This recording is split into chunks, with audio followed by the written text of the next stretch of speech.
महंत ना तो काम दू चार छठ छाण जरूर दे। आपन पगहा खोल दे कर 5 मिनट में 100-200 पास जाओ कर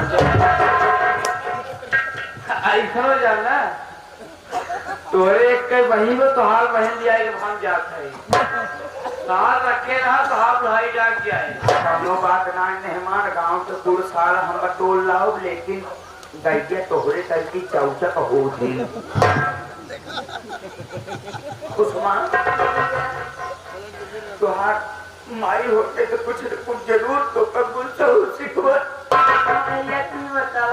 रेडीमेड भाई हो इतना के तो काम बतावत है आपसे इनके साथ तुम्हारी शादी कर दी ये मेरे गाँव में आज से तुम्हारे पति परम सुवर है भैया तेरे पति परमेश्वर है जाति है आज के जमाना बाकी ससुर में अगर रहा तो बात कायदे करो आज के जमाना हो बस सुषमा की अगर तो एक बात क्यों बोले तो पलट के 10 बात बोलू अगर तो क्यों देवरान जिठान मारे के धमकिया में तू कछाल बांध तू पटक के मारू लक्ष्मी के धर्म होता रसोईया में खाना बनाए जाओ कौछुई के निकाल के खाए जाओ भैया ताकि मेहमान के नुनवा ज्यादा ना हो ए मेहमान जाते तो कब बता देते हैं कब 14 जनवरी का तो कबारे ढूंढा बनवाए के लग जाओ हमारे कहा मतलब यह है मेहमान कि देखा कि हमारे बहन कब पौधाओं कौनो काम धाम करे कराए तो बाना बस वो भीतर मांगे बनाए प्रधान जी कुल समझा लिया जाता मेहमान आराम से काम ले भैया मान लो कौनो काम न कर पावे गड़बड़ा जाए तो नाराज हो जाए आपस सभी बहन समझ के माफ कर दे बताया वही तो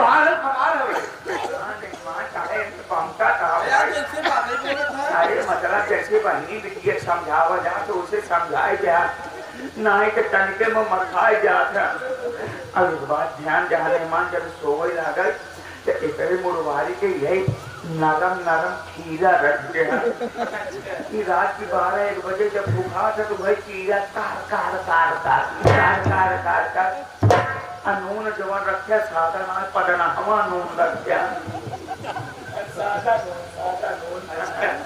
मेहमान हाँ हाँ अब कहाँ बिया हो गया कुछ कहे जहाँ था का कहीं कि ना कहीं नहीं जो मन मुँह का आज कहूँ तब मेहमान कटम अपने कही कि हमारे बड़े जुआर बनाया नहीं तोरे जुआर बाटी है जरा खिचड़ी लेकर है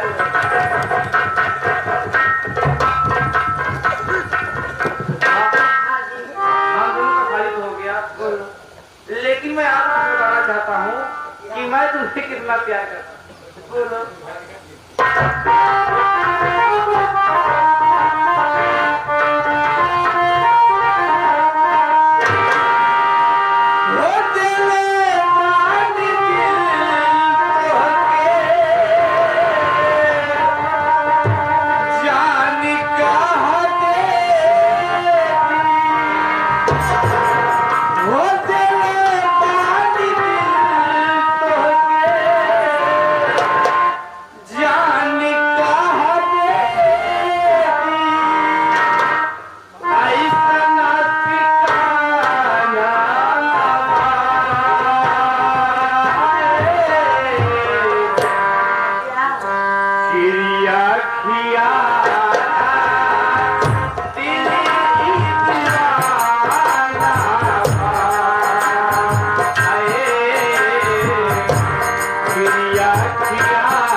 लेकिन हमारे बेटे कुलदीप का बहुत पता लगाया, लेकिन कहीं पता नहीं चला।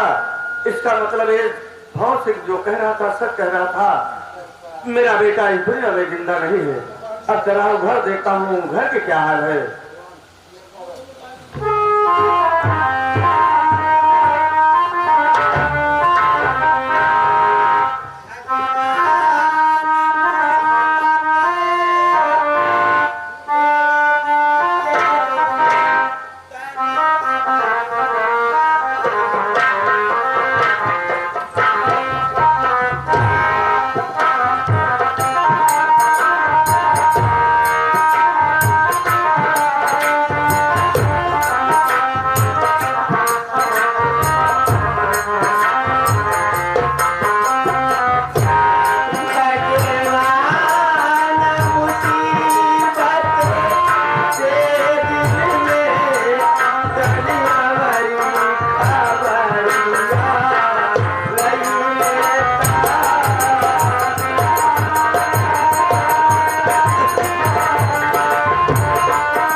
यहीं पर थोड़ी देर बैठकर आराम कर लेती हूँ। उसके बाद वो आगे बस्ती दिखाई दे रही है, वहीं पर जाकर भाई बाबू लोगों से माँ बहनों से अपने बच्चे के लिए दूध की इच्छा मांगूंगी। भगवान मेरी मदद कर।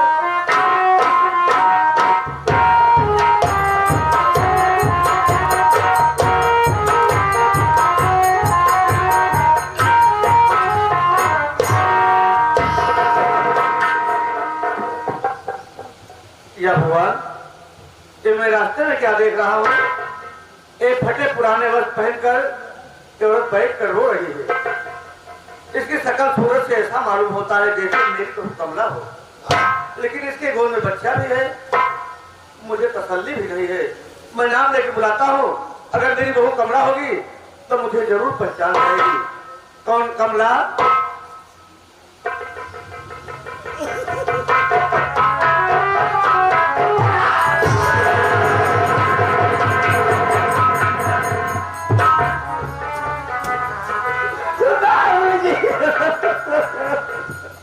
बहू कमला, ये तेरी हालत और ड्यूम में बच्चा किसका है? इस सब क्या हुआ बहू? सर के पास पिया की निशानी,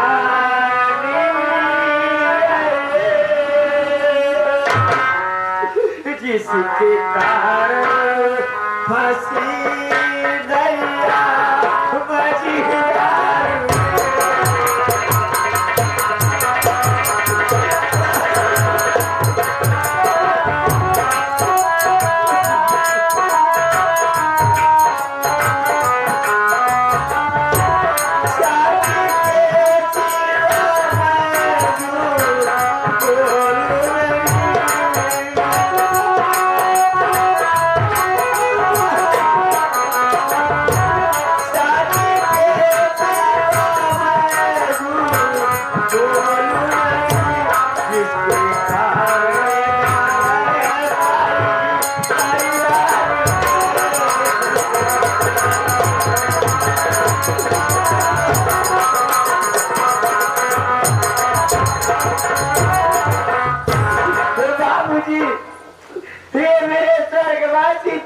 निशानी है बाबूजी, जिसके कारण मेरी नैया मझधार में है, जिनके कारण मैं परिवार में नहीं रहने पाई।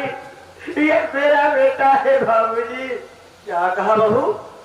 ये तेरा बेटा है और इसके कारण तुम परिवार में नहीं रह पाई? मेरी बात सुनो बहू। साथ मेरे चला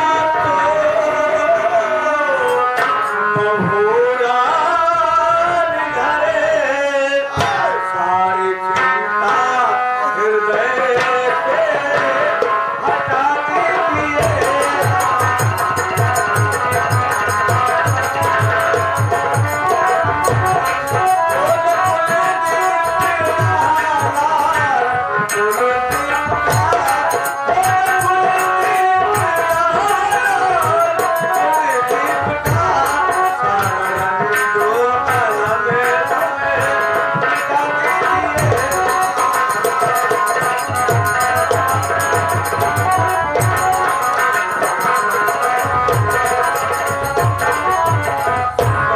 चलो मेरे साथ घर बहू, अपने दिल से सारी चिंता हटा दो बहू।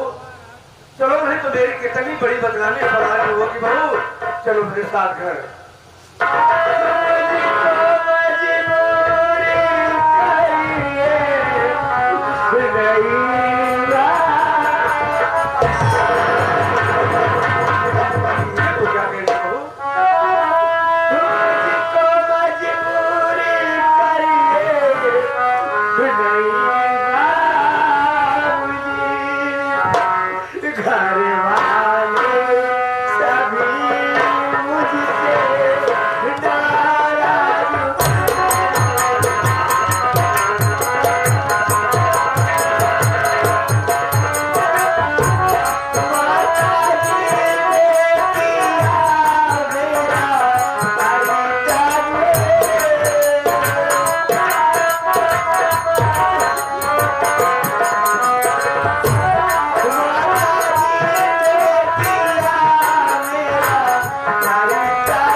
बाबूजी, जहाँ से मेरे माथे पे कलंक का टीका लगाकर मार कर भगा दिया गया बाबूजी। लेकिन बहू, मैं ये जानना चाहता हूँ कि तेरे माथे पर कलंक का टीका किसने लगाया और तुम्हें घर से मारकर किसने भगाया? बाबूजी आप तो थे नहीं, मेरी तबीयत ठीक नहीं थी बाबूजी, मुझे बहुत बुखार था, मेरे सर में दर्द हो रहा था, देवर संदीप मेरा सर दबा रहे थे, इतने में भवन सिंह आया, बोला है संदीप मैं सब कुछ देख लिया, समझ गया, तू विधवा कमला से प्यार करता है और इसके पेट में जो बच्चा पड़ा है तेरा बच्चा है। इतने में संदीप को गुस्सा आया और मार दिए बाबूजी। वो भवन सिंह माँ जी के पास गया और माँ जी से बताया, माँ जी आई मुझे बहुत मारी बाबूजी, यहाँ तक कि मेरे शरीर से कपड़े उतरवा दिए गए बाबूजी, मुझे मारकर नंगी करके कर्मावती ने तेरे माथे पर कलंक का टीका लगाया और तुम्हें नंगी करके तेरे कपड़े उतार के तन पर से मार के तुम्हें घर से भगाया है। चल बाबू मेरे साथ घर का मालिक मैं हूँ, जो करूंगा वही होगा। जिस तरह कर्मावती ने तेरे तन पर से कपड़े उतार कर नंगी करके मार भगा तुम्हें घर से, उसी तरह कर्मावती के तन पर से कपड़े उतार कर अगर नंगी करके मार के न भगा तो मेरा नाम सेठ पन्ना लाल नहीं। चल मेरे साथ घर। बाबूजी मेरा बेटा बहुत भूखा है, मेरा बेटा अगर नहीं पाया तो मर जाएगा बाबूजी। लेकिन बहू तुम्हें सोचो यहाँ रास्ते में दूध का इंतजाम कहाँ से कैसे हो सकता है? चलो मेरे साथ घर, मैं अपने नाती के लिए दूध का इंतजाम खुद करूँगा।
खबर यह है कि आज शहर का सबसे बड़ा धनी आने वाला है, इसलिए चलो ऐसा करते हैं हम लोग छुपते हैं। यानी जिस तरह से हम लोगों ने लुटाई राम को लूटा था, उसी तरह से धनी राम को लूटेंगे।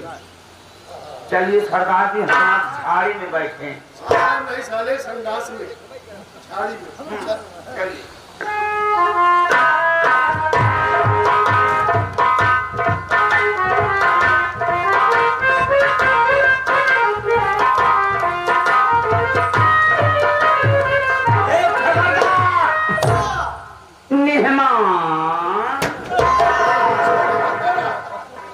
सरदार जी अबे तक तू अपन वादा ना पूरा कर पाया, भगत सिंह के ना ढूंढ पाया, लेकिन अपने बहन बड़े हम लड़के ढूंढ ली। भिखारी आए करे रहे खास ठिकान ना गया। अरे मेहमान महाजी तू जल्दी जल्दी चला गया, रुका हम तो का बड़े एक छीमी वाला साल पकड़े लेके आवा। कैसा साल है? क्या होगा? दर्जा मानी है। दर्जा? बहनोई है। अरे हम तो हाथ पाट के बताओ, ये तो हाल बारका खा रहे हैं हम छोटा सा। क्यों सुषमा इधर ये तेरे साथ कैसा इंसान है? भैया ये मेरे पति जी है भैया, मैं शादी कर ली हूँ भैया। और आजवा इधर आओ। कौन हो तुम? क्या नाम है? कहाँ के रहने वाले हो? या परमात्मा, बाबूजी पूछ रहे हैं कि आए नौजवान तेरा नाम क्या है और तू कहाँ का रहने वाला है। लेकिन मैं बाबूजी को देख रहा हूँ तो बाबूजी का चेहरा तो मेरे भैया से मिलता है। सुनिए बाबूजी।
मेरा चेहरा तेरे भाई से मिलता जुलता है। मैं और जो भी पूछूं उसे बता। अरे कहाँ पर है वतन तेरा बता दे साफ।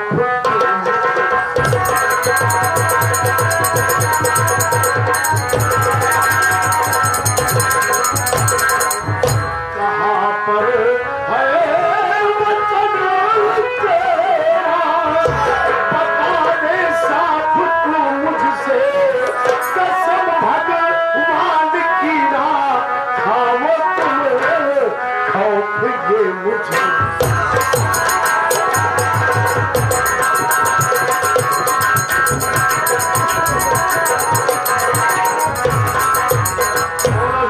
अगर मेरा चेहरा तेरे भाई से मिलता जुलता है तो तेरा क्या नाम है और कहाँ का रहने वाला है?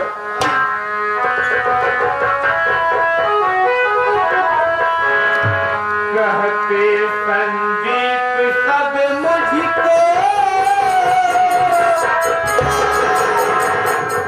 या परमात्मा, मैं बाबूजी को अपना नाम बताया तो बाबूजी चौंक गए। आखिर बात क्या है मालिक? कहते संदीप सब मुझको वतन है जामनगर मेरा।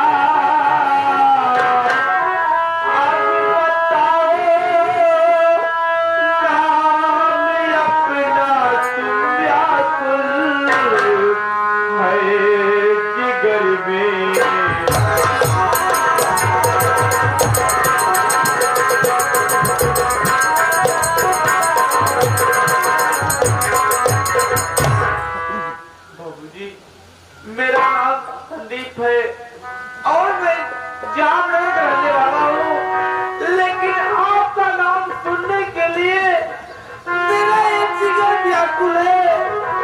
मैं आपके सामने हाथ जोड़ रहा हूँ, आप अपना नाम मुझे बता दीजिए। क्या मालिक, ये अपना नाम संदीप बता रहा है और कह रहा कि मैं जामनगर का रहने वाला हूँ। संदीप तो मेरे छोटे भाई का नाम था, लेकिन वो यहाँ क्या करने आएगा। लेकिन कह रहा है बाबूजी मैंने अपना नाम तो बता दिया, लेकिन आपका नाम सुनने के लिए मेरा दिल व्याकुल हो रहा है। मेरा नाम जानना चाहता है।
बाबूजी बता रहे हैं कि मेरा नाम कुलदीप है और मैं तेरा भाई हूँ, लेकिन इसके पहले भंवर सिंह बताया था कि तेरे भैया तो मर चुके हैं।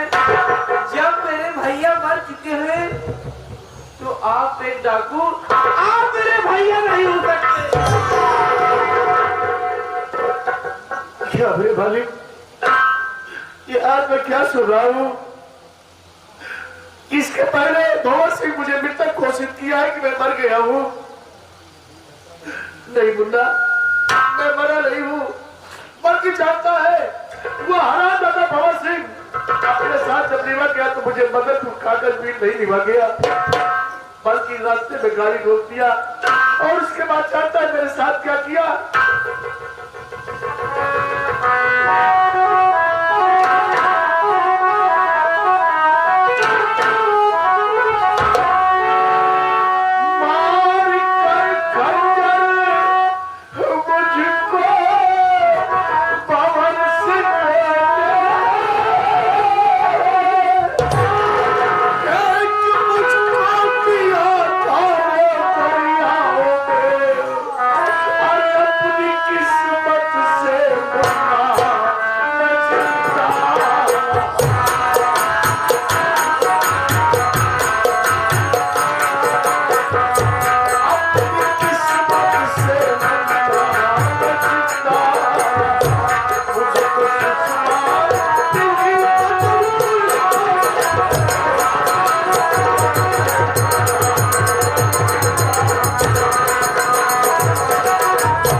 और कहने लगा कि देखो मां गंगा की लहरें कैसे उठ रही है।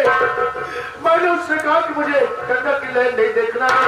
बदलपुर चढ़कर मेरे लिए कागज पे की आग बुझाना है। तो कहने लगा कि मैं गाड़ी को रोक दिया हूँ, माँ का दर्शन कर लीजिए। जानता है, जैसे मैं माँ गंगा की लहर को तरफ भी नजर उठाया और माँ को प्रणाम किया, इतने ज्यादा चाकू मेरे पेट में चाकू मार दिया और अपने पैरों से ठोकर मारा, जाके मैं दरियाओं में गिरा और उसी में तड़प रहा था। तेरे साथ में जो सुषमा लड़की है, ये उसी रास्ते से जा रही थी और मुझे तड़पता देखा तो निकाल करके बाहर लाई, जो कि आज मैं इस दुनिया में जिंदा हूँ। क्या विश्वास नहीं कि मैं तेरा भाई हूँ? एक बार मेरे घर से जमुना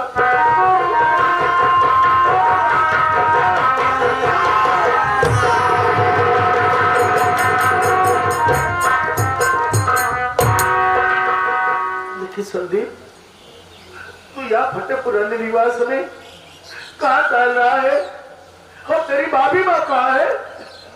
बोल।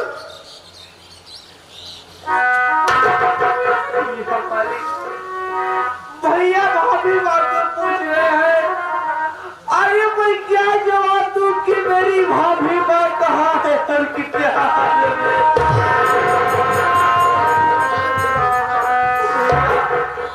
जब आपको भंवर सिंह लिवाकर मदनपुर गया, वहां से आया तो बताने लगा कि मैं कहाँ चला रहा था। कुलदीप भैया बैठे थे, अचानक कार और ट्रक से एक्सीडेंट हो गया और कार दरिया में चली गई और तेरे भैया उसी